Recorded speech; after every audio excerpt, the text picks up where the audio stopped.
So bro, do you know that there's this place called Dead Woman's Crossing in Weatherford, Oklahoma that was actually named after a mysterious and tragic disappearance of a young mother? So the incident begins with 29-year-old Katie DeWitt James, who had just filed for divorce from her abusive husband. She boarded a train on July 7, 1905 with her 14-month-old baby, Lulu Bell, and was on her way to visit her cousin to live with her. However, after weeks went by and her family have not heard anything from Katie, her father grew worried and hired a detective to locate his missing daughter and granddaughter. This is when the detective discovered some unsettling information. So instead of getting off the train to meet her cousin, Katie had gotten off at Weatherford with a notorious prostitute named Fanny Norton. Name what? I mean, it's a name for a prostitute. I don't know whether it's a prostitute name or her real name. What's your prostitute name? Sugar Maya or something.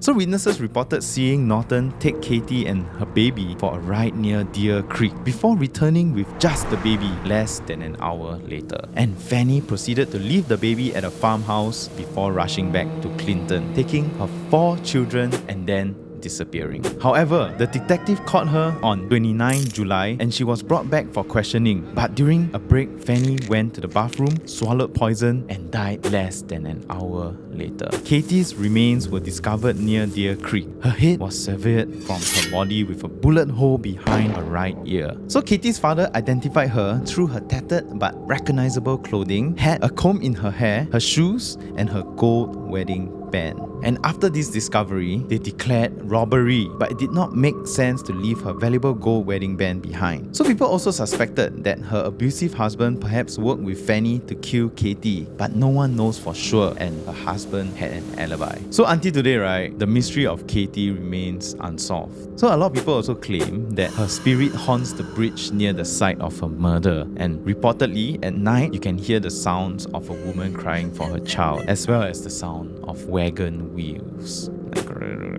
Maybe just Jamie hungry, yeah. That song came out of Me nowhere. when I'm also. going to the stomach. You when you going to the stomach. Going to the toilet, you mean? Today, bro, where you going? I'm going to the stomach. That's Jamie lah. So now we know her stomach sounds like a wagon.